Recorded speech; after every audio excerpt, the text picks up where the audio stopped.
તો રાજ્યભરમાં હાલ સંભવિત વાવાઝોડાનો ખતરો પણ તોડાઈ રહ્યો છે। આવનારા 7 દિવસની અંદર રાજ્યમાં વાવાઝોડાનો ખતરો તોડાઈ રહ્યો છે અને શા કારણે હાલ ગુજરાતમાં આફતના મંડાણ જોવાઈ રહ્યા છે તેના વિશે વાત કરીએ તો હવામાન વિભાગે પણ આ અંગે આગાહી કરી છે, કારણ કે અરબી સમુદ્રમાં લો પ્રેશર સક્રિય થઈ ચૂક્યું છે અને આવનારા 36 જ કલાકની અંદર તે સિસ્ટમ ડિપ્રેશનમાં ફેરવાઈ જશે, જેને કારણે વાતાવરણમાં મોટા પાયે ફેરફાર થવાની સંભાવના છે।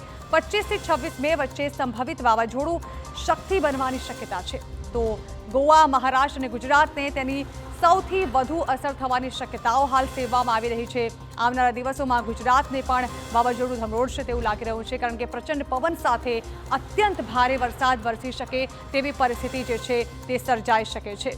તો ગુજરાત પર હાલ તોડાઈ રહી છે વાવાઝોડાની આફત, જ્યાં દરિયામાં લો પ્રેશર બની ગયું છે અને આગામી થોડા જ કલાકોમાં ડિપ્રેશન બનવાનું છે, જે બાદ વાવાઝોડું બનવાની પણ શક્યતાઓ છે।